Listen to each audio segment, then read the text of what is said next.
नमस्कार दोस्तों, मैं Dharmendra Verma online study with DK में आपका बहुत बहुत स्वागत करता हूं। यदि आप हमारे रेगुलर वीडियो देख रहे हैं तो अभी हम रीट के जो ऑफिशियल पेपर है उनको सोल्व करके आपको बता रहे हैं, जिसमें हमने फर्स्ट शिफ्ट के सारे पेपर आपको दे दिए हैं। अब सेकंड शिफ्ट के बाल विकास और हिंदी के पेपर दे दिए। अब यहाँ पर सामाजिक अध्ययन के आपको 60 प्रश्न देने वाले हैं, जो कि आपको मिलान करना है। ये जो सेट है वो सेट ए है, ए सेट से आपको मिलान करना है। तो यहाँ पर शुरू करते हैं।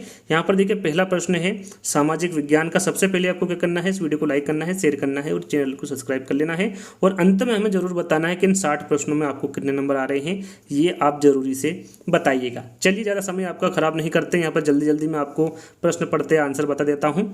तो यहाँ पर आपका पहला प्रश्न है कि एक राजा अवंतीपुत्र और बुद्ध के अनुयायी कंचन के बीच संवाद कौन से बौद्ध ग्रंथ में यहाँ पर ग्रंथ पूछा गया है। तो आपका सही आंसर क्या होगा, मज्जिम निकाय। यहाँ पर तीसरा वाला विकल्प आपका सही होगा। यहाँ पर डायरेक्टली मैं आंसर बताऊंगा, जिससे कि आपका समय खराब नहीं होगा, कम समय में आपको ये प्रश्न मिल जाएंगे। कौन से बौद्ध ग्रंथ में बौद्ध संघ या मठों में रहने वाले लोगों के लिए नियमों का संग्रह था। तो यहाँ पर आपको बताना हो कौन से बौद्ध ग्रंथ में है। तो राइट आंसर आपका 92 का होगा विनय पिटक। यहाँ पर विनय पिटक आपका बिल्कुल सही आंसर होगा।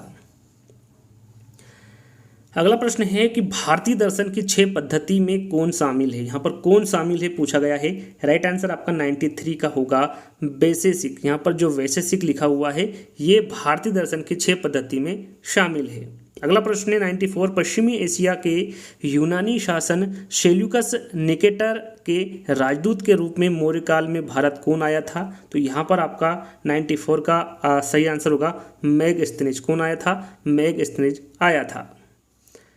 अगला प्रश्न है अमेरिका मेरू के विषय में पूर्ण सत्य कथन बताइए। यहाँ पर देखिए पूर्ण सत्य कथन आपको बताना है। 5 विकल्प आपको दिए हैं और कूट में आपको आंसर देना है। तो यहाँ पर जो अरिका मेरू है इसके विषय में पूर्ण सत्य कथन है कि यहाँ पुडुचेरी में स्थित है, बिल्कुल सही है। ये अमेरिका मेरू महत्वपूर्ण पतन था, ये भी बिल्कुल सही है। यहाँ एफोरा जैसे पात्र मिले हैं, ये भी बिल्कुल सही है। यहाँ पर यूनानी साम्राज्य से समृद्ध वस्तुएं मिली है, यहाँ पर चौथा विकल्प आपका गलत होगा। यहाँ के राजा चेर वंशी थे, यहाँ पर 5वां विकल्प भी आपका गलत होगा। तो सही यानी कि सत्य कथन बताना था यहाँ पर आपको पूर्णतः। तो पहला और दूसरा और तीसरा होगा। इसके अनुसार हम देखें तो पहला वाला विकल्प आपका बिल्कुल सही हो जाएगा। अगला प्रश्न है चीनी तीर्थयात्री श्वेन त्यांग किस राजा के दरबारी में रहे थे। चंद्रगुप्त, समुद्रगुप्त, हर्ष या फिर कनिष्क। राइट आंसर आपका यहाँ पर होगा ये किसके दरबारी में रहे थे, तो ये हर्ष के दरबार में रहे थे। कौन से नाटक में गुप्त काल में एक गरीब मछुआरे के साथ राज कर्मचारियों के दुर्व्यवहार की बात कही गई है, वो कौन सी नाटक है। तो वह नाटक होगा आपका अभिज्ञान शाकुंतलम। बी वाला विकल्प आपका सही होगा। भीतरगांव का मंदिर कहाँ पर स्थित है। तो यहाँ पर जो भीतरगांव का मंदिर स्थित होगा ये उत्तर प्रदेश में होगा।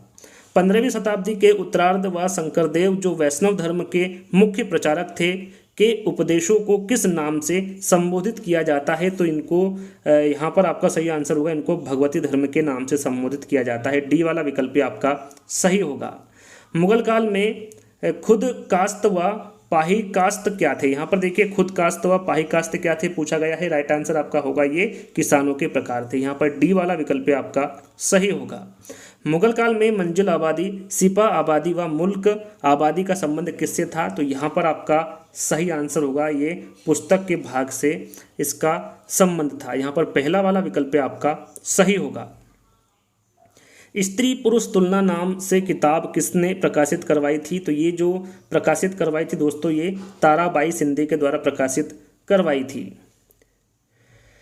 महाराष्ट्र के सतारा में समानांतर सरकार या फिर कह सकते हैं प्रति सरकार की स्थापना कब की गई थी। तो इसकी जो स्थापना की गई थी ये 1943 को की गई थी। भारत के संविधान की उद्देशिका में कौन सा शब्द नहीं दिया गया है। तो इसमें भाषा शब्द नहीं दिया गया है भारत के संविधान की उद्देशिका में। याद रखिएगा डी वाला विकल्प आपका सही होगा। भारत में पथ विक्रेता या फिर कह सकते हैं जीविका संरक्षण और पथ विक्रय विनिमय अधिनियम कब लागू हुआ था। तो ये 2014 को हुआ था। कब हुआ था, 2014 को हुआ था। अगला प्रश्न है अवशिष्ट शक्तियों का सिद्धांत का प्रावधान भारत में किस देश के संविधान से लिया गया है। तो ये किस संविधान से लिया गया है, कनाडा के संविधान से लिया गया है। अगला प्रश्न है, भारत में राष्ट्रपति फखरुद्दीन अली अहमद की मृत्यु के बाद कार्यवाहक राष्ट्रपति के रूप में किसने कार्य किया था? तो ये बी.डी. जत्ती के द्वारा कार्यवाहक के रूप में कार्य किया गया था राष्ट्रपति के रूप में। तो यहाँ पर पहला वाला विकल्प आपका सही होगा। अगला प्रश्न है, किन दो राज्यों की लोकसभा निर्वाचन क्षेत्रों की संख्या समान है? तो वो है आंध्र प्रदेश और राजस्थान। आंध्र प्रदेश राजस्थान ये ऐसे दो राज्य हैं जिनकी लोकसभा निर्वाचन क्षेत्रों की संख्या क्या है? समान है।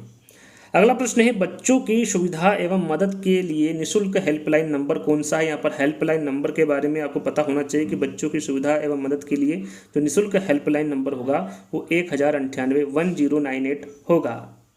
भारत में किस संविधान संशोधन द्वारा मंत्रिपरिषद का आकार निर्धारित किया गया है? तो ये आपका यहाँ पर 110 का सही आंसर होगा 91। याद रखिएगा 91, भारत में 91 संविधान संशोधन द्वारा मंत्रिपरिषद का आकार निर्धारित किया गया है। 1989 में किस समिति ने स्थायी शासन के निकायों को संवैधानिक दर्जा प्रदान करने की सिफारिश की है? राइट आंसर यहाँ पर आपका होगा पी.के. थुंगन समिति। पहला वाला विकल्प आपका सही होगा। उपाधियों का अंत किस मौलिक अधिकार का हिस्सा है? यहाँ पर आपका सही आंसर होगा समता का अधिकार। पहला वाला विकल्प आपका सही होगा।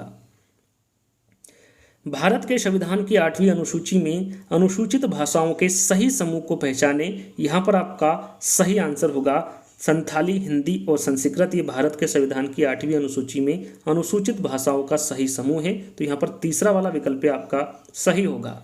ग्लोब पर वह व्रत जो दिन एवं रात को विभाजित करता है वो क्या कहलाता है? आपका सही आंसर होगा वो प्रतिप्ति व्रत कहलाता है। क्या कहलाता है?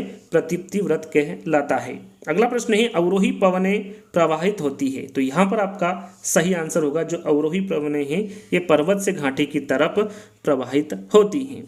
इस तरंग के छाया क्षेत्र का विस्तार कितना होता है लगभग? तो ये 105 डिग्री से 145 डिग्री होता है। पहला वाला विकल्प आपका सही होगा। कयाल किस तट पर स्थित है? तो यहाँ पर जो कयाल है ये मालाबार तट पर स्थित है। बेथोलित, लेकोलित, लेपोलित व केफोलित संबंधित है, ये किससे संबंधित है? तो यहाँ पर आपका सही आंसर होगा ये ज्वालामुखी से संबंधित है। यहाँ पर देखिए फेयंस के बारे में कौन सा कथन पूर्ण सत्य है? यहाँ पर देखिए फेयंस के बारे में कथन आपको बताना है। यहाँ पर 5 विकल्प दिए हैं और कूट में आपको आंसर बताना है। तो यहाँ पर डायरेक्टली मैं आंसर बताऊंगा, इन 4-5 विकल्पों को नहीं पढ़ूंगा। राइट आंसर यहाँ पर आपका होगा, देखिए यहाँ पर तीसरा, चौथा और पांचवा, तीसरा, चौथा और पांचवा ये तीनों जो विकल्प हैं ये फेयंस के बारे में संपूर्णता सत्य है। तो यहाँ पर जो सही आंसर होगा वो आपका तीसरा वाला होगा। आप देख लीजिएगा, आराम से इत्मीनान से देख लीजिएगा। यहाँ पर इसलिए मैं यहाँ पर जल्दी से आंसर बता रहा हूँ ताकि आप जल्दी से अपने अंक को देख सके कि आपको कितने अंक प्राप्त हो रहे हैं। तो यहाँ पर 119 का जो सही आंसर होगा वो तीसरा वाला होगा। अगला प्रश्न है, ऋग्वैदिक काल के विषय में कौन सा कथन सत्य है? यहाँ पर देखिए ऋग्वैदिक काल के बारे में पूछा गया है और 5 विकल्प यहाँ पर भी दिए हैं और कूट में आपसे आंसर पूछा गया है। तो यहाँ पर आपका सही आंसर होगा पहला और तीसरा। पहला और तीसरा आंसर आपका सही होगा। इसके अनुसार देखें तो आपका जो पहला वाला विकल्प होगा वो बिल्कुल सही होगा। सोम एक पौधा था और सुक्त का मतलब अच्छी तरह से बोला गया था। ये 2 जो विकल्प होंगे ये ऋग्वैदिक काल के विषय में सत्य कथन होंगे। चलिए अगला प्रश्न है, निम्नलिखित वनों एवं वृक्षों को सम्मिलित कीजिए। एक तरफ वन है, एक तरफ वृक्ष है, इसको सम्मिलित करना है और यहाँ पर भी कूट में आपको आंसर देना है। तो यहाँ पर देखिए जो उष्णकटिबंधीय सदाबहार वन महोगनी, उष्णकटिबंधीय पर्णपाती बात करें तो ये साल है, पर्वती बात करें तो स्प्रूस है और मैंग्रोव बात करें तो ये ताड़ है। इस प्रकार से यदि हम इसको सम्मिलित करेंगे तो आपका जो तीसरा वाला विकल्प होगा वो बिल्कुल सही होगा। सी वाला जो विकल्प होगा वो आपका बिल्कुल सही आंसर यहाँ पर होगा। चलिए आगे बढ़ते हैं। अगला प्रश्न है आपका, निम्नलिखित में से कौन सा भारत में लौह अयस्क पेटियों का समूह? यहाँ पर देखिए लौह अयस्क पेटियों का समूह आपको बताना है। तो यहाँ पर डायरेक्टली मैं आंसर बता देता हूँ। इसका आंसर होगा मयूरभंज, ओडिशा, सिंहभूम, झारखंड, बेलाडिया, छत्तीसगढ़। ये जो डी वाला विकल्प होगा ये आपका बिल्कुल सही आंसर होगा। राजस्थान में अरावली पर्वतमाला किस दिशा में विस्तृत है? राइट आंसर आपका होगा दक्षिण पश्चिम से उत्तर पूर्व। तीसरा वाला विकल्प आपका सही होगा। निम्नलिखित जिलों एवं जलवायु प्रदेशों को सम्मिलित कीजिए। यहाँ पर देखिए एक तरफ जिला दे रखा है, दूसरी तरफ जलवायु प्रदेश दे रखे हैं और यहाँ पर आपको सम्मिलित करना है, सही जोड़ी का मिलान करना है। तो यहाँ पर सही जोड़ी हम यदि मिलान करते हैं तो जैसलमेर का आपका हो जाएगा शुष्क, जयपुर का आपका हो जाएगा उप आर्द्र और सवाई माधोपुर का हो जाएगा आपका आर्द्र और झालावाड़ का हो जाएगा आपका अति आर्द्र। तो इस प्रकार से आप इस सही जोड़ी को मिलान कर सकते हैं और सही जोड़ी मिलान करके आपका आंसर निकलेगा डी वाला यहाँ पर आपका करेक्ट आंसर होगा। चलिए अगली बात करें, जिला एवं परियोजना के संदर्भ में निम्नलिखित में से कौन सा कथन सही। यहाँ पर देखिए सही कथन बताना है, 4 विकल्प हैं, यहाँ पर भी आपको कोट में आंसर देना है। तो सही आंसर आपका होगा पहला, तीसरा और चौथा। यदि बात करें तो पहला, तीसरा और चौथा आपका यहाँ पर सही कथन होगा, यानी कि जो पहला वाला विकल्प होगा वो आपका यहाँ पर सही होगा। अगला प्रश्न है, किन फसलों के उत्पादन में राजस्थान का भारत में प्रथम स्थान है। तो यहाँ पर राजस्थान के बारे में पूछा गया है। राइट आंसर यहाँ पर होगा सरसों, चना और मोठ। ये जो फसलें हैं इसके उत्पादन में राजस्थान का भारत में प्रथम स्थान है। अगला प्रश्न है, 2001 से 2011 अवधि के दौरान गंगानगर जिले की जनसंख्या वृद्धि दर कितनी है, ये आपको बताना है। तो यहाँ पर आपका सही आंसर होगा 10%। 10% यहाँ पर आपका सही आंसर होगा। अगला प्रश्न है, विषम घाटी पंचानन की संज्ञा मेवाड़ के किस शासक को दी गई थी। राइट आंसर आपका होगा राणा हमीर को। यहाँ पर पहला वाला विकल्प आपका सही होगा। 1857 की क्रांति के समय उदयपुर के महाराणा कौन थे। राइट आंसर आपका यहाँ पर 129 का होगा, यहाँ पर आपका स्वरूप सिंह। 1857 की क्रांति के समय जो उदयपुर के महाराणा थे वो स्वरूप सिंह होंगे, यानी कि यहाँ पर बी वाला विकल्प आपका सही होगा। अगला प्रश्न है, राजपूताना मध्य भारत सभा का तीसरा अधिवेशन कहाँ पर हुआ था। तो ये अजमेर में हुआ था। कहाँ पर हुआ था, अजमेर में हुआ था। तीसरा वाला विकल्प आपका सही होगा। बृहत राजस्थान का प्रधानमंत्री किसे बनाया गया था। तो ये हीरालाल शास्त्री को बनाया गया था। तीसरा वाला विकल्प आपका सही होगा। बाणासुर का शहीद नाम से कौन सा प्रमुख व्यक्ति जाना जाता है। राइट आंसर होगा आपका यहाँ पर मेजर शैतान सिंह। बाणासुर का शहीद नाम से मेजर शैतान सिंह जाने जाते हैं। यहाँ पर बी वाला विकल्प आपका सही होगा। अगला प्रश्न है, चूरू दुर्ग का निर्माण 1739 में किसने करवाया था। तो ये ठाकुर कुशाल सिंह ने करवाया था। किसने कराया था, ठाकुर कुशाल सिंह ने करवाया था। डी वाला विकल्प आपका सही होगा। तुलसी, हालरो, तिमणिया तथा पोत नामक आभूषण महिलाओं द्वारा शरीर में कौन से भाग पर पहने जाते हैं। तो ये गले वाले भाग पर पहने जाते हैं। विजयदान देथा की पुस्तक दुविधा पर कौन सी फिल्म का निर्माण हो चुका है। तो ये दुविधा पहली का निर्माण हो चुका है। तीसरा वाला विकल्प आपका सही होगा। अगला प्रश्न है, हेला ख्याल नामक लोक नाट्य राजस्थान में कौन से क्षेत्र से संबंधित है। यहाँ पर आपका सही आंसर होगा ये दौसा से संबंधित है। पटेलिया, बीचियो, लालर व माछर क्या है। तो यहाँ पर आपका सही आंसर होगा ये मेवाड़ के प्रसिद्ध गीत है। आगे बात करें सामाजिक विज्ञान और उन सभी विज्ञानों के लिए एक सामान्य शब्द के रूप में जो मानव मामलों से संबंधित है, यहाँ परिभाषा किसके द्वारा दी गई या फिर यहाँ परिभाषित किया गया था। तो ये किसके द्वारा किया गया था। राइट आंसर आपका होगा ये पीटर लेविस द्वारा परिभाषित किया गया था। निम्न में से कौन सी श्रव्य सामग्री जिसे हम सिर्फ सुन सकते हैं, तो वो लिग्वा फोन है। यहाँ पर पहला वाला विकल्प आपका सही होगा।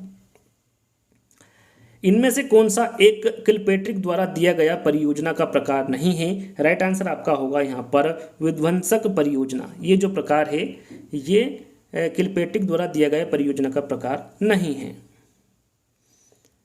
रेखी अभिक्रमित अनुदेशन का जो प्रतिपादन किया था ये किसके द्वारा किया गया था। तो याद रखिएगा ये BF स्किनर के द्वारा किया गया था। इनमें से कौन सी एक आकलन की सीमा नहीं है। इनमें से कौन सी एक आकलन की सीमा नहीं है। राइट आंसर आपका यहाँ पर होगा भय एवं तनावपूर्ण परिवेश से मुक्ति। ये एक आकलन की सीमा नहीं है। डी वाला विकल्प आपका सही होगा। कौन सी एक पाठ योजना की पूर्वापेक्षा नहीं है। तो यहाँ पर आपका सही आंसर होगा अधिगमकर्ता की पारिवारिक दृष्टिभूमि का ज्ञान। बी वाला विकल्प आपका सही होगा।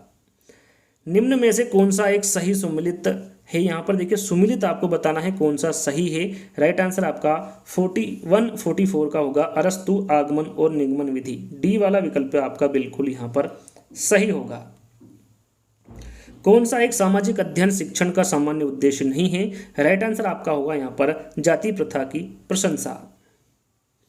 समस्या के समाधान के लिए कितने चरणों का सुझाव दिया गया था। राइट आंसर होगा आपका 5 चरणों का सुझाव दिया गया था। रेडियो तरंगे वायुमंडल की किस परत से वापस आती है?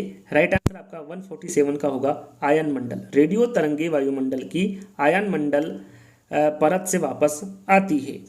निम्न में से किस चक्रवात को समुद्र पर जल स्तंभ कहते हैं? तो ये कहते हैं टोर्नेडो को। टोर्नेडो को चक्रवात को समुद्र पर जल स्तंभ कहते हैं। डी वाला विकल्प आपका सही होगा। अगला प्रश्न है निम्नलिखित धाराओं में से कौन सी ठंडी धारा है? यहाँ पर देखिए ठंडी धारा के बारे में पूछा गया है। तो यहाँ पर पहली, दूसरी और तीसरी जो धारा है ये धाराएं ठंडी धाराएं, यानी कि जो बी वाला विकल्प होगा वो आपका सही होगा। अगला और अंतिम प्रश्न है। यहाँ पर मुझे लगता है ज़्यादा समय आपका खराब नहीं किया, बहुत ही कम समय में मैंने 150 प्रश्न यानी कि आपके 60 प्रश्न कंप्लीट कर दिए हैं। तो अंतिम प्रश्न है आपका, उपभू के समय ज्वारी क्रम होता है तो किसके बराबर होता है? बराबर होता है, कम होता है, अधिक होता है? तो याद रखिएगा उपभू के समय जो ज्वारी क्रम है ये सामान्य से अधिक होता है। यहाँ पर तीसरा वाला विकल्प आपका सही होगा। और यहीं आपके जो सामाजिक अध्ययन के जो 60 प्रश्न थे वो यहीं पर समाप्त होते हैं। आपको बताना है कि इन 60 प्रश्नों में आपको कितने नंबर आ रहे हैं। जल्दी से जल्दी ये वीडियो को मैंने समाप्त कर दिया ताकि आपका ज़्यादा समय खराब ना हो। तो इस स्थिति में आपको क्या करना है, वीडियो को लाइक करना है, शेयर करना है और चैनल को सब्सक्राइब कर लेना है। हम अगले पार्ट में जल्दी ही आपसे मिलते हैं। जब तक के लिए धन्यवाद।